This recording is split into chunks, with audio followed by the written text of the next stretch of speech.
want to welcome everyone joining us here now in another conversation with another wonderful expert. Today, I'm sitting here with Marilyn Hamilton from Findhorn. Welcome, Marilyn. Oh, well, I'm so pleased to be here and delighted to have our conversation, Puria. Mm-hmm. And I only want to let you know that we cover really few different areas in the summit. So we have experts here supporting us in our individual growth, maybe in waking up or growing up, cleaning up, as we know these terms from Integral. We have experts here really sharing how to bring more consciousness into workspace, into finance systems, how we can really mature in relationships, in our interactions on a very human level day to day.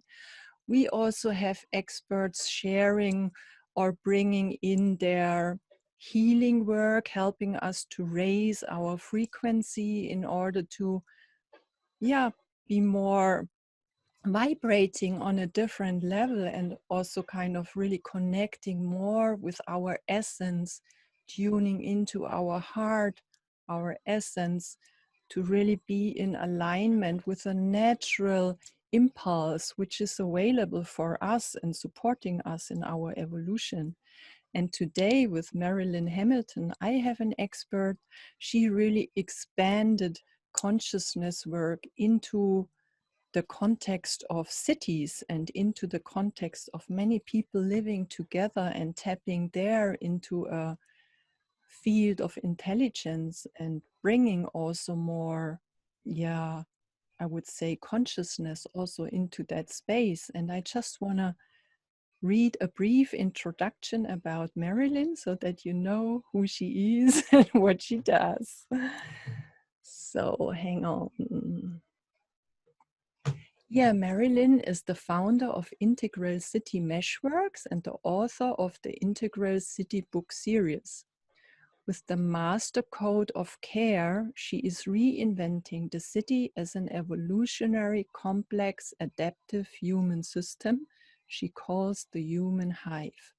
Using integral frameworks and biomimicry consciousness, she is schooling a planet of integral cities as Gaia's reflective organs. And I really love that. And I'm so looking forward, Marilyn, to hear more from you. But maybe first, give us in a few sentences a bit a background of your life, of your history. What called you really to dedicate your life into this area? Thank you for the question. Well, I live in Findhorn, Scotland now. Findhorn is one of the first eco-villages in Europe and the largest one in the United Kingdom. But 2.5 years ago, I was living in Canada. And I am a Canadian, but I have a rather nomadic past. And I've lived all over the world. And my career has really involved looking at how to develop human systems at different scales. So I started with developing individuals, and then leaders, and then teams, and then organizations. And then I started working in sectors, and then communities. And somewhere along that trajectory of human systems at larger and larger scales, I noticed that a lot of the patterns were the same. So particularly the patterns of how they all developed. And I realized there was a lesson there that I needed to learn. So when I was working in the communities, I decided I would take myself back to school because I did a lot of pro bono work as well as serving organizational development and community development. But I felt that my paradigms around management and modern perspectives were no longer sufficient for me to understand what was happening. There were dynamics in play that weren't answered by these linear, very rational approaches. So when I went back to school, I discovered the whole area of complexity, complex adaptive living systems. And I went, aha, that starts to make sense of the experience that I've had in working in large, whole scale, even sports systems, where there were thousands of people. And the teams I was with were doing a good job, but all of a sudden something new would happen or something would emerge that I wasn't even a part of, but came rippling back to impact the work that I was responsible for. Mm-hmm. So once I started to see complex adaptive systems had boundaries, they had energy, they wanted to survive and adapt and regenerate. Oh, this was such an insight for me to understand this. Mm. So that's where I started to explore. I started studying the work and was studying with Margaret Wheatley, looked at Fritjof Capra's work. They were both doing a lot in self-organizing systems in the late 90s. But then I decided I would get really serious and go do a doctorate. And so what I ended up doing was a doctorate in learning and leadership in self-organizing online communities. And this is the late 90s. This was before Facebook. So what I ended up doing was using an online community that Margaret Wheatley and her community of practice had started called the Berkana Community of Conversations. And out of that, I was able to see the patterns of learning and leadership using the very early expression of the integral model that Ken Wilber brought to the world around 96, 97. Mm-hmm. And so I had two models to look at. I had complex adaptive living systems and an integral model that allowed me to analyze the data. The data was this whole conversation for 7 months or so that they convened as this Berkana Community of Conversations. And I'm originally a language student. So that's what brought me into those two parts. And there's a third one I'll tell you about in a minute. So we had the complex adaptive living systems, an integral model that allowed me to look at the whole, as well as the small fractal patterns that were embedded in this community. And then I was introduced to the honeybees. And the honeybees are a species that has been around for 100 million years. They live about 50,000 in a hive, like a small city. And I started to realize they could give me a whole other lesson in biomimicry. So when I was called to go beyond looking at communities and look at the city, and that came as a request from what I would call the still small voice, said, look at cities. I thought I didn't know anything about cities. My husband built them. But when I finally lost the argument by saying, well, I'll look at the city as if it's a human system, I was encouraged to think, why not? And so beyond the scale of communities, then I looked at the city and I could see all those smaller scales were embedded in the city. That's what gave it the dynamics. All those individuals and groups and organizations were dynamically interacting together. And the city itself was a whole, like a human hive. So I took the courage to call it the human hive, and that gave me a whole other way to start relating to it. Wow, beautiful. I mean, now I really have the sense. I mean, I met you already in for example, in the Integral European Conference. I wrote about you, but now having this as a background really gives me the feeling I'm closer to you and I know you more. And I would say I also speak now to a woman. I sense you have really quite matured really into this topic, and I sense you as really also embodying this elder quality, and I also sense you as also really having gone quite a path on your deeper awakening to really have this capacity to hold all these different levels. And I mean, I'm really looking forward to look into your work with the city, but just this piece, maybe sharing with us what supported you as a individual, as a woman in your life, growing into that role, also bringing this to other people. It's a beautiful question. You know, sometimes I answered that question by saying, when I grew up, I probably visited or lived in, stayed in every museum in Canada. My father was in the museum field. And so I was exposed to all these different ways to look at culture through the history of Canada. We moved around a lot from province to province. So it gave me a very early awareness that people had different experiences in history, in different geographies, in different cultures that coexist together in our modern world, in languages, in so many different ways that human systems express themselves. So I think it was built into my history, my personal history, and it gave me an itchy foot. I love to look at new places. I liked change. That was good. Not everybody in my family did, but I liked to be able to sort of stand in a new environment and try and relate to it in some way. So it also gave me the experience of living in different cities, as well as archaeological digs or museums. And so I realized that one had to be willing to take different perspectives.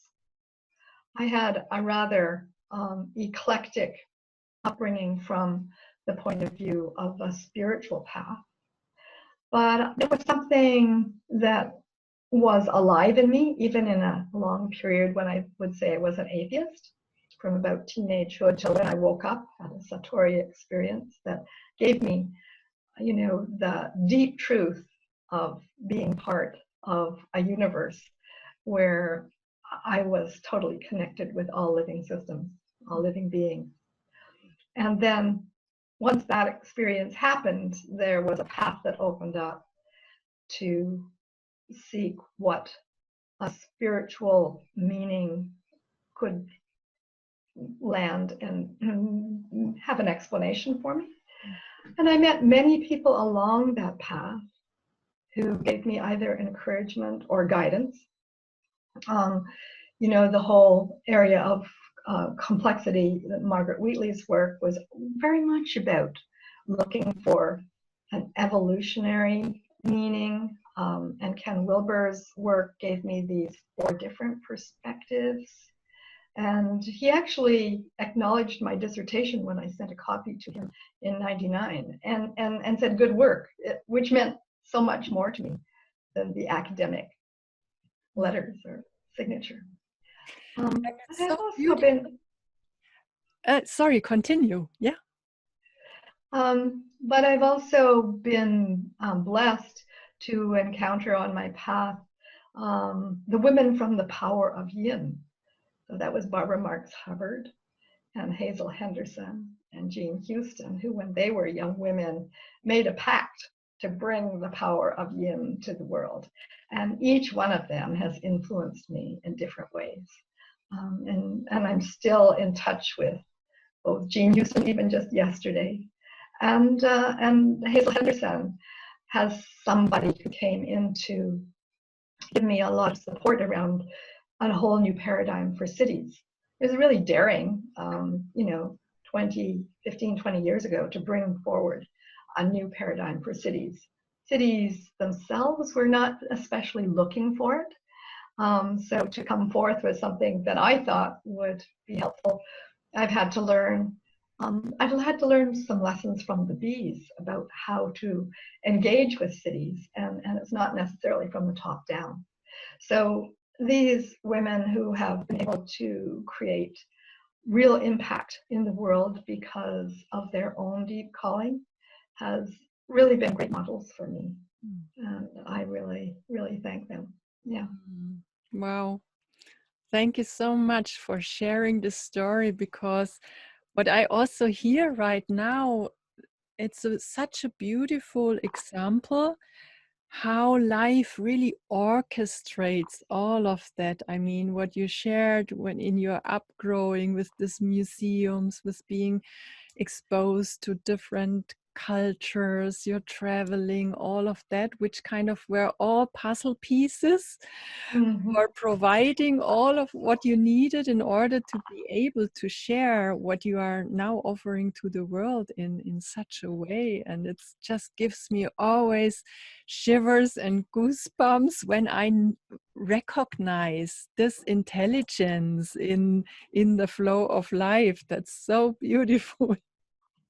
Yeah, I mean, I feel, I've now written 3 books. And when I'm doing the writing, I always feel it's coming through me. I'm just really a medium for something that the universe wants to express. And sometimes it takes me years to understand what came through. And that's really both a great humbling to remember that I might be the writer, but not necessarily the author.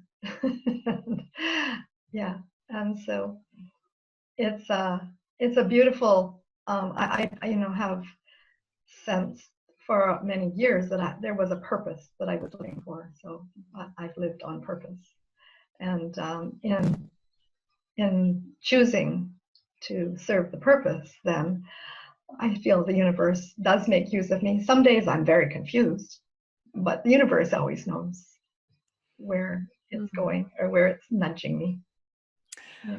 Oh, Marilyn, I'm so glad, because I notice I get to know facets from you which I didn't know before, and I find it really so nourishing and human and expanding, because I mean, there are such tools in some words and sentences you share, also this really sharing with us that you maybe might not know what is coming through you in writing it down and just knowing later. And I mean, I want to encourage everyone who is now joining our conversation, maybe to stop for a moment and tune in and remember when you had such moments where you notice something is coming through, something bigger, something from behind or from wherever, and you didn't get everything, you didn't understand everything, you couldn't maybe not make sense out of it in this moment, but just letting it come through. And I just sense that this is an ability we are called to operate much more in such a way where a bigger intelligence can really use us and come through us, and where we don't limit it with what we understand and what we know already, because we are in such a time where we are entering more and more into the unknown. And yeah, I just love that you brought that here. For me, that's a very important element of the whole summit. Well, it's funny you should say that. I just curated a 4th book, this little book called Urban Hub 20, Accelerating City Change in a VUCA World. So I had a fantasy after having done all this work on writing about cities and being in the integral movement now for 20 years. So in the integral movement, I am anti-M. So anti-M has noticed all around the world integral thinking in many different practices, discourses, professions. And I started to wonder, since we're dispersed all over the world, what would happen if we brought ourselves all together in service to one city? Could we actually accelerate change in a city, in a world that's volatile and uncertain and complex? and ambiguous. So I was imagining this for quite a while, and then the publisher of these urban hub books, Paul Van Schaik, heard me and said, "Oh, why don't you come and curate a book for me? You can have Urban Hub 20 for 2020." I thought, oh, that's good. And so I ended up inviting over 20 contributors to this little book. And it's a graphic book. It's an ebook. It's free too. And each person contributed sort of like the essence of their work. And we imagined, how could it contribute to one city? I didn't know what they were going to send in when I made the invitation. So I had to wait and see what arrived. And what arrived, I came to see fairly quickly, was going to be curated through what I call the Master Code of Care. So out of the first book that I wrote, which is about the evolutionary intelligences for the human hive, the last chapter is about the evolutionary intelligence, which is the impulse that comes through us and enables and manifests all the other intelligences. And I learned as I was writing that chapter that there's a core code that it uses, and it's around what I call care. Others might say love or compassion, but I use the word care. And we must care for ourselves so we can care for others. Together we can care for our places, and all together we can care for the planet. So this beautiful Master Code of Care became how I curated this book. So there were people who made entries that addressed the care of the planet, others about care of places, other about care of others in different kinds of collectives, and others about care of self. And so this also was being willing to step into the not knowing until the pattern revealed itself. And the pattern had been shared with me from, when I wrote the first book, and has become a really key operating principle for what I believe a new operating system for a city would be. Mm. Yeah, and I'm totally touched. I mean, there I get really also emotional, almost tears in my eyes, because I just sense that this is so true, to be more aware and bring this quality, this frequency of care really in so many different aspects. And I see it as so necessary. And in the same time, I would say it's such a fundamental human quality to be with oneself and with another and with our surrounding, which I just sense almost a longing in the organism, a longing in the expression to come back to this natural quality of care, as it's so you can't really separate it from being a human. No. I would say being really a human is being a caring being. It's it's such a fundamental quality we are born into, and what is our nature to live. So this was the reason why I invited you, because I find it's such a simple quality in a sense, because everyone can relate to it, no matter in which culture you are, no matter your age, no matter your intelligence, your roles, your stories. Being really a caring being is what we are meant to be. So I'm curious to hear from you how you collected this material and really remind people and help them to remember to bring this quality into our life and into our cities.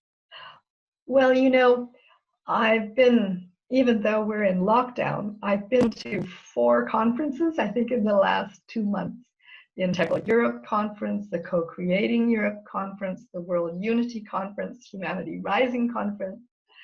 And when I first brought the ideas of complexity science and spirituality together and started to say they were part of how I saw a city as a human system, this was also very daring.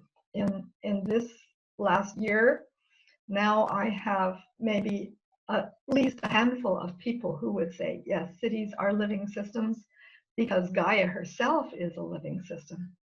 And I think the cities and their ecoregions are fractals of Gaia herself, as our organizations are, as we are as individuals. And when I was learning that the phrase I'm using now also to say, what are cities called to be in service to Gaia? I say, they are Gaia's reflective organs. When I heard James Lovelock, who is the physicist who coined the term Gaia was a living system, when I heard him interviewed, he said that humans are Gaia's reflective organs. And immediately I heard him say this, I thought, oh, actually, I think cities are the organs. Our organizations are like organelles, and individuals are like cells in those organs. So I have started to think of cities as Gaia's reflective organs. And when we think of that, I went looking for, so what is the first organ in utero that emerges? And I thought the reflective organ would be our brain mind. But in fact, the first organ is the heart, as you probably know. The heart emerges first, and the brain unfolds from the heart. And we now know in science there's more communication that goes from heart to brain than the other way around. So if you're looking for the organ of care, it is this heart. There's a heart intelligence. And I think that you're quite right. We are caring. We're caring as a species. And so I believe that we're actually designed to be cooperative and collaborative. And that the place that we're now in our unfolding as a species is we're still a very young species. So we've been going through actually a natural stage of competition. We've been doing this at all our different scales, individuals and families and clans and teams and organizations, even sectors and communities. And now, as we're doing this interview, we're still in the experience of the coronavirus.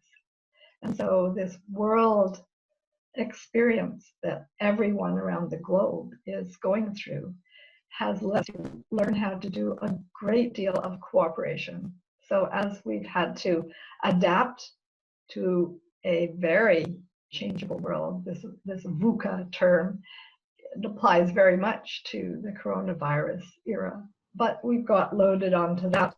Also, even the climate challenge that we were not doing too well thinking about before we had to respond very quickly and demonstrate to ourselves as humans, we have the capacity to act and coordinate quickly. And now I think all of the intelligences that I've written about at the city scale really do rest on this core intelligence, the master code of care, which I think is coming through the evolutionary impulse all the time. And that is what attracts us to be able to survive in such challenging conditions, but also to be very creative, also to be able to adapt in ways we didn't imagine was possible. And even in this experience, I'm noticing many, many people finding the essentials of life are very simple, and that we're really interested in staying around long enough to regenerate. So we're going to have to make some change. And I hope that our changes come through this expansion of our capacity to care. So beautiful. And Marilyn, I'm curious, in which way do you introduce or help people remind this master code of care in the context where you are working? I mean, or maybe even before answering this question, maybe share which possibilities do you have? Do cities invite you to talk about your experience, or how does your work influence into this area of impacting how cities organize? A beautiful question. As we both believe, the Master Code of Care is very core to who we are as a species. Most of the large cities of the world have fairly large city halls and governance structures. And at first I thought they would be interested in this new paradigm. But generally speaking, not so much to begin with. So what I've learned from the bees is that there's really what I call 4 voices in the city. We're all citizens to some degree. So that's the largest voice, the citizens. Then there are civic managers. So they're the ones who are looking after all the public sectors, our elected officials, education, health, justice, emergency response, police, all that group. The third voice, I would say, are business innovators. And the fourth voice is civil society, or the third sector. So citizens, civic managers, business innovators, and the civil society.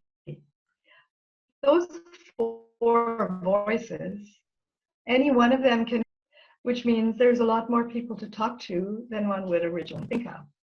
And what I look for when somebody knocks on my door is, where is the energy?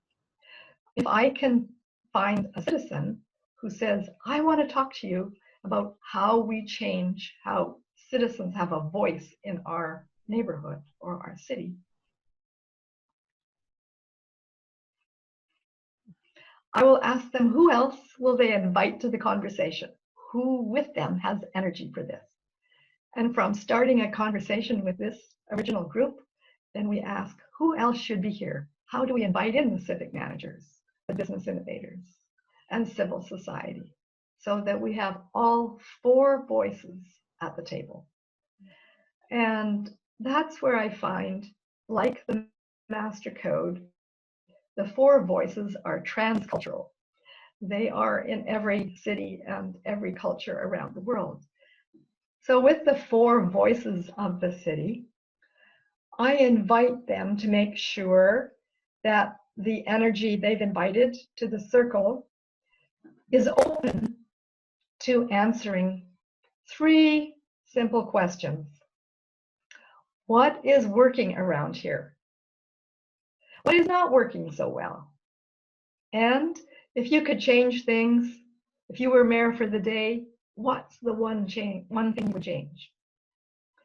And so we have this as a dialogue, and we listen to each response to the questions in the survey.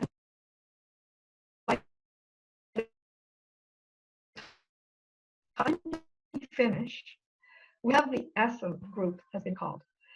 And we can also ask ourselves, what wants to happen next? And who else should be here?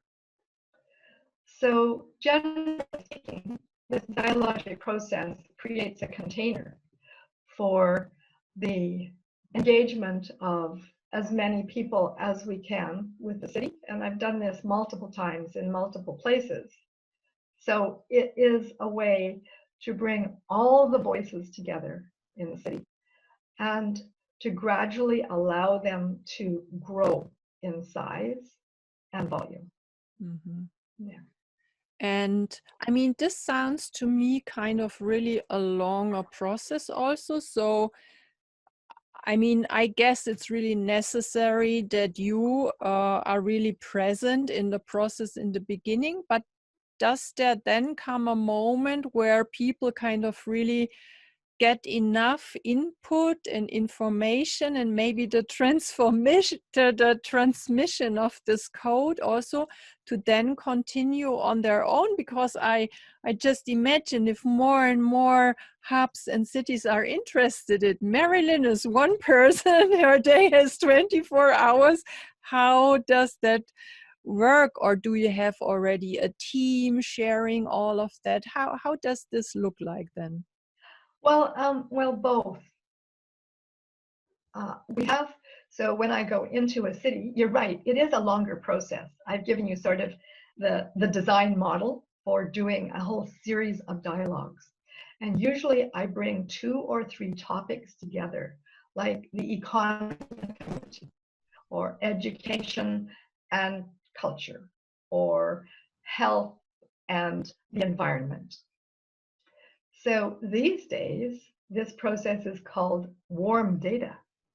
So you create the conversations, and I can easily bring somebody along to learn how to facilitate the process.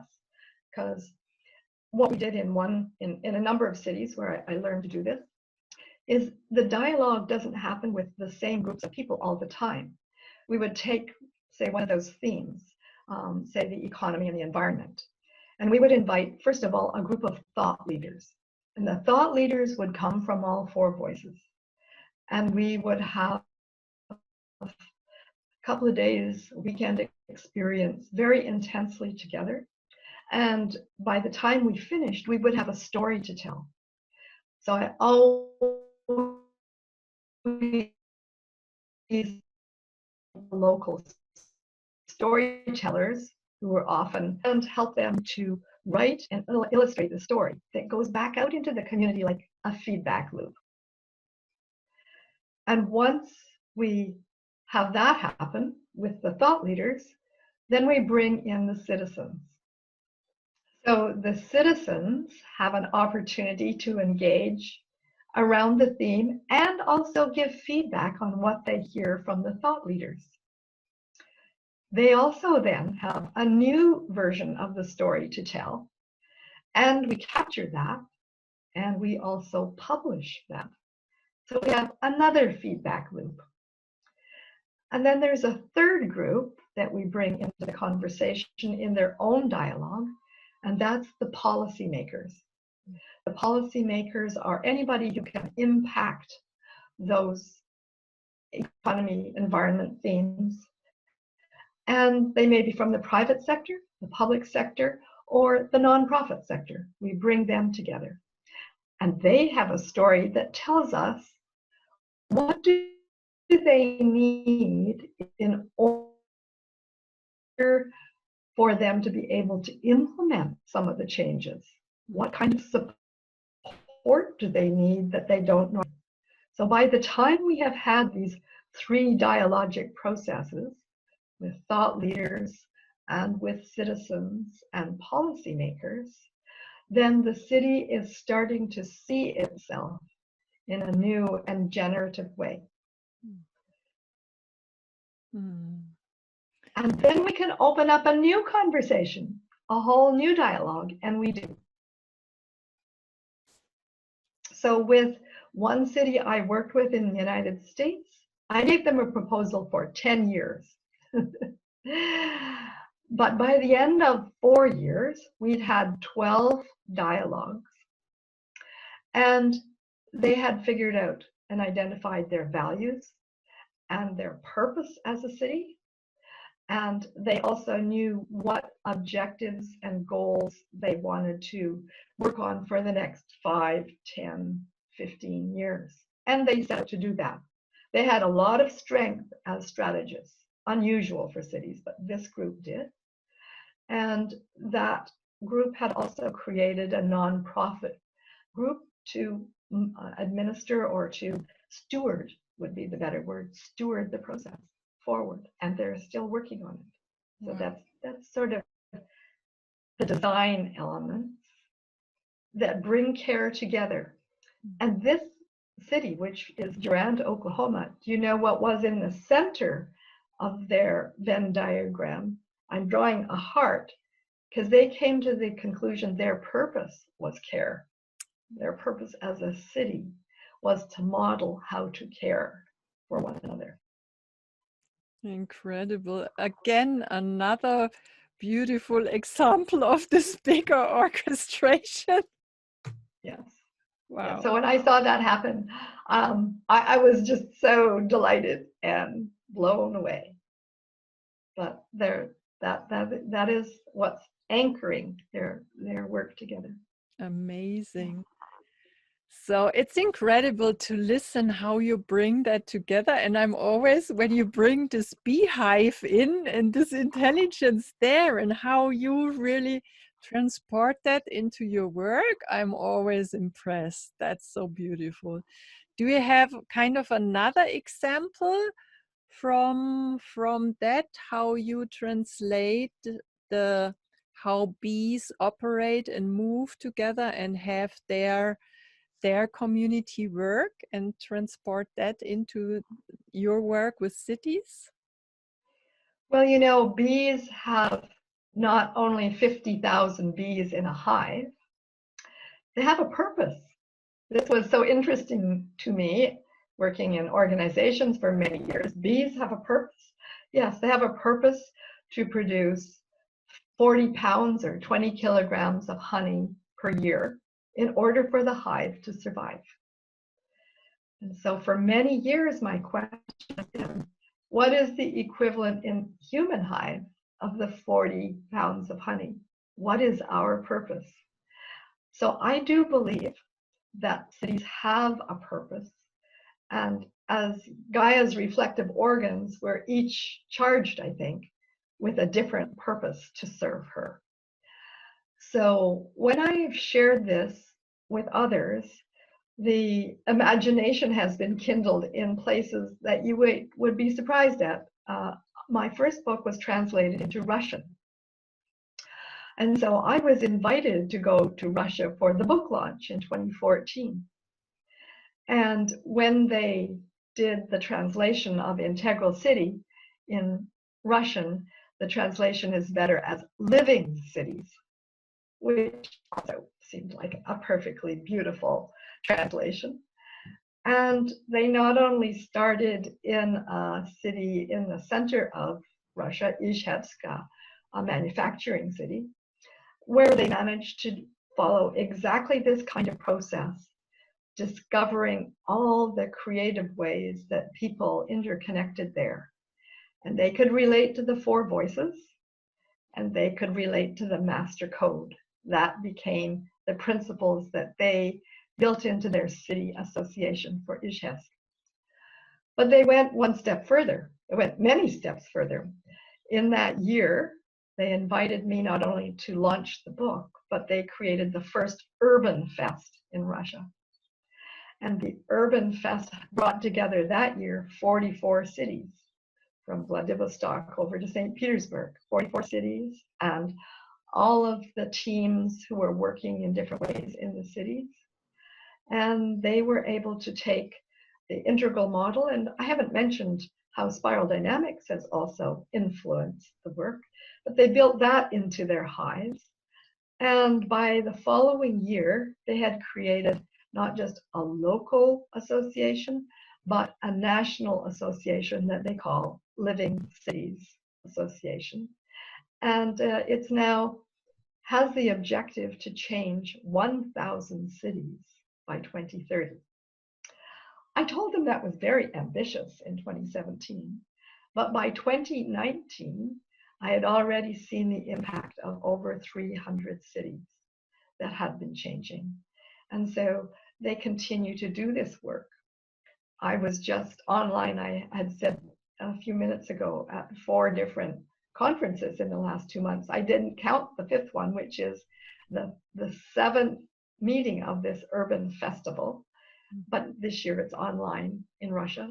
And they're still continuing. They had 300 cities and 20 countries in their online conference. So they're even reaching outside of Russia to influence cities in Europe as well as Asia. So one of the lessons from the beehive is not only the power of the four voices, not only this purpose of caring, because the bees live that intelligence. That is how the hive survives. They not only look after each individual bee, but also the whole hive as a collective. And each of those voices that I say relate to the human hive, they have roles in the beehive that they play, that make sure that they teach one another, that they forage in places that they can bring back renewable energy. And the beehives are doing something else that I invoke to all cities. The bees are not only serving themselves, but they serve the place because they're pollinating the ecoregion. Every beehive has an ecoregion. And when they pollinate it, they're not only making life possible for all of the other living beings in that region, but they're renewing their own energy supply for next year. And I say to our cities, we talk about sustainability, but we haven't yet got the power that the bees and the intelligence that the bees have figured out, which is to regenerate our for next year simply by obtaining the energy through the pollination process of creating a supply, not just for this year, but for next year. So I feel that this is not only a theoretical or an intellectual inspiration. I challenge cities to find what I call the double sustainability loop, the loop that sustains the human hive, but also all of our ecoregions. So that is really something that we're learning to reappreciate, not only as modern cities, but to learn from our indigenous peoples how we must relate to our ecoregions, especially our river systems and watersheds. So there's some like transnational whole planet lessons from the bees. Incredible, Marilyn. I'm so impressed. And I get this image. I see you as this little girl in Canada. And when I see you now, you know, all this life, all this experience, and how beautifully you impact individuals and systems and cities and the whole world. It's you are such a beautiful role model of bringing your skills, your talent, your caring into the world, being of service. Let this greater intelligence use you as an instrument. And it's so beautiful to witness how that flourishes, you know, and how that is really in service of our evolution. So I can't hide my excitement because it's so beautiful to witness. And I really expect many people watching that really also being kind of inspired and maybe finding their way how to contribute. And I just wonder, I mean, if people would be really inspired and would like to maybe also support that, uh, either bringing you in this and this work into their cities, or maybe kind of learning to facilitate processes like that. How can they reach you? What do you offer? Maybe we take the last period of our interview where you really share how people can be involved in what you bring into the world. Well, thank you, Puria. I am not doing this work on my own anymore. There is now a community of practice, and we've created a mighty network so people can drop in and rub shoulders with all of us who are doing the work. So I've had for a number of years a core team, and that core team has not only supported my work, but become very creative and productive themselves. So some of them are authors like Beth Saunders in Ness City, who does her work in real Edmonton and doing city master plans. Another is Ellen van Dongen in the Netherlands, who's just created a whole process called life maps, We're going to connect this into co-creating Europe as a caravan. And I also would acknowledge Elizabeth Sahtouris, who is the evolution biologist who early recognized my work and said, oh, you know, I talk about the cell as a city, but you talk about the city as a cell. And so there's so many different backgrounds that people can bring to this work. So Ellen, for example, is a biologist like Elizabeth. But there might be, like Beth, city planners or people with organizational development backgrounds. I find that people who have a hybridized background are often most attracted to this work because they can see that the city as a complex adaptive system, as a human hive, there's so many different ways that they can notice the energy and find ways to amplify it. I mentioned some of the processes that we use and teach for the dialogue, but we have now a series of 3 training programs. They're now all being adapted for online. The first, the basic one, Beyond Smart Online, has been delivered 4 times already in the last 6 months. And we will then take the graduates of that program and introduce them to the Beyond Resilient online program. So in the Beyond Smart, what we do is we introduce the basics to people. So we show them the 5 maps. So I've not only used the integral 4-quadrant map, but I've borrowed from spiral dynamics and complex adaptive systems to evolve and frame up 5 different ways of looking at the city. That's kind of like a Rubik's Cube. You just keep shifting the planes and you can see different views of the city. But this allows people who are not only working trying to connect different organizations for collaboration, but even from a spiritual practice, there's a map showing how spirituality is arising through the city. So we look at the maps. We also look at the human hive. So I give them the basics of the background about why it is a natural system and learn about the bees. And then the third one is the meshworks.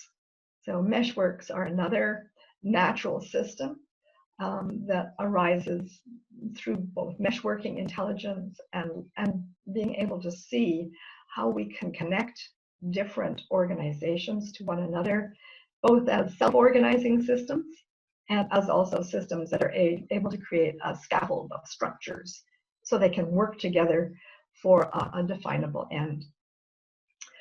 So once we have those basics in the Beyond Resilient course, people can then come in and practice just what I was sharing. How do I introduce? You know, how do we do this dialogue at workplaces? In fact, I also give them a little mini leadership course in that module, because for them to be able to see the city in themselves, so that the city is not something they're working on or even with, but for them to shift to a point where they're working as the city. So this is part of the fractal holographic nature of the models. And when we do it together as a cohort, then we're able to practice what it's like, not only as an individual, but as little high performance teams.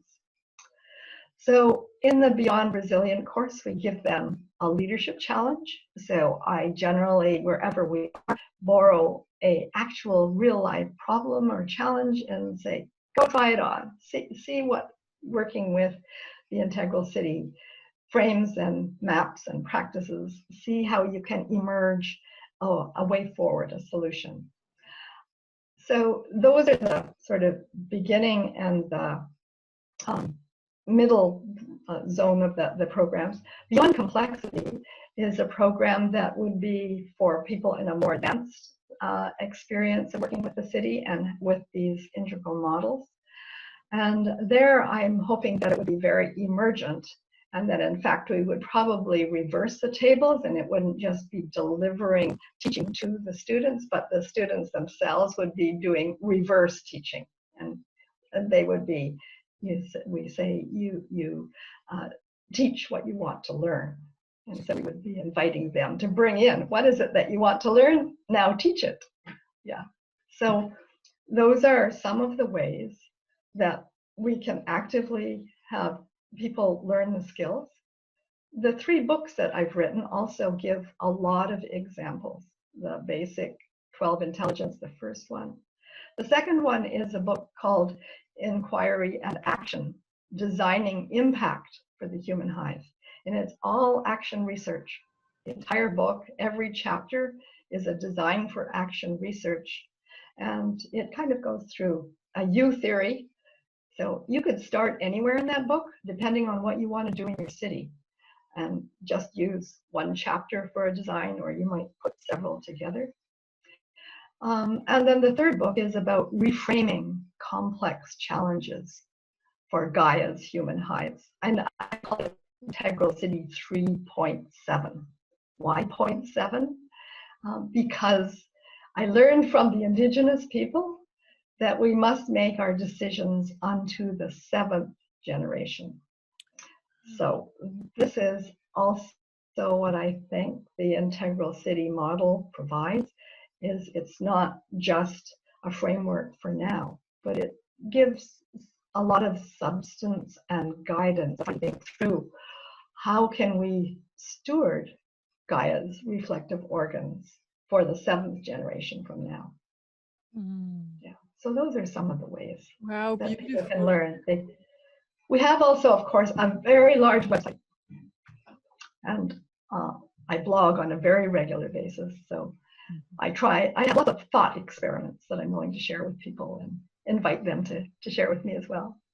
Wonderful. I mean, I will provide all the links for sure. And yeah, Great. I definitely think that people will be inspired by what you share.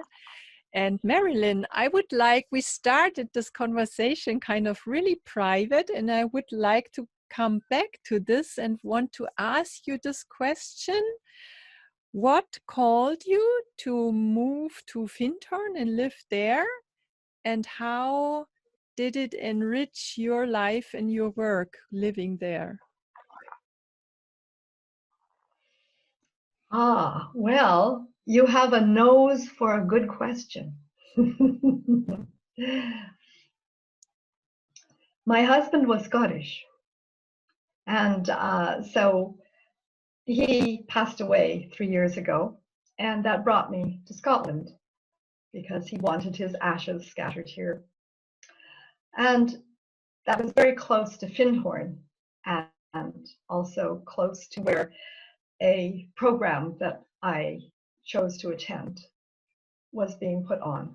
It was actually called the Eldest Daughter Effect by Lisette Scheidemaker. I am an eldest daughter. So I was here at Findhorn when we had finished both the ritual with my husband's ashes and this program. And I was standing in a house that used to be for 2 of the founders of Findhorn, the Caddies. It was called Genesis, which I think is a beautiful synchronicity. I was standing there all alone after everyone had parted, and I heard, "What if you lived here?" And I would say that was another one of the voices of the still small voice who said, basically, what if you lived here? And when I went back to Canada, it didn't go away. And so I took it as an invitation and brought all my affairs in Canada to a close and came here. And it has been a very beautiful place to come because not only was it, I feel, a spiritual calling, but it's an eco-village. And why bring this inquiry about cities to the village? And one of the reasons that seemed to me was that if people could come here to take the training, which originally they were doing when we could still travel, there's so many things that the eco-village in Findhorn has prototyped that many cities would love to, but may be afraid to. And so this is a place not only where you can come and stand outside the dynamics and fast pace of your city, you can get quiet enough to notice what some of the lessons that have been tried here could be useful to take back to your city. So that made a very real environment that was very supportive for in-person training. Now that we're doing it online, it's still very supportive, and I'm very much part of the community here now. And in fact, I'm a Findhorn Fellow. So I have really made a whole new family here, and yeah, expect to stay here for the foreseeable future. And even the unforeseeable future. Wow, incredible. Thank you so much, Marilyn, that you said yes to my invitation, that you took the time, that you so honestly and openly shared something out of your personal life, and you brought all your knowledge and wisdom of your work into this conversation. And I said, I mean, for me, it's really tangible that this is your purpose to spread that and to impact the world with that. And I also want to thank everyone joining this conversation, and really just take it as a start, and you can continue with reading Marilyn's book and looking around on the website, reading her blogs. And it would be lovely if you would feel inspired and encouraged, and bring this principle and this master code of care really more into your own life, into your relationship, your family, your community, and help spreading and raising the frequency. And yeah, I really think we can generate a resonance and a coherence all over the globe. This is also why I do the summit in English, because I want to reach many people in different areas, in different countries, because I believe that when we come together with this common goal to learn and to be inspired and to co-create and come together to create a world which really reflects what we all know in our heart, what is our human nature, I believe that the world can look very different than it looks now. And Marilyn, it's so beautiful to have you in this field. You enrich it really. Thank you for that. Well, thank you, Puria. You are doing that work and bringing the energy and amplifying this work. So thank you for the invitation to all, because that is, I think the world is ready now, and that many people are seeing that all of the voices, any of the voices, can initiate change in our cities. Yeah. So thank you for being one of them. My pleasure. And I hope you watching this interview. I hope to see you in the next conversation. And if you like what you see, I always love when you share that with your friends. It's still time to come into this field and to contribute, and look forward to see you again.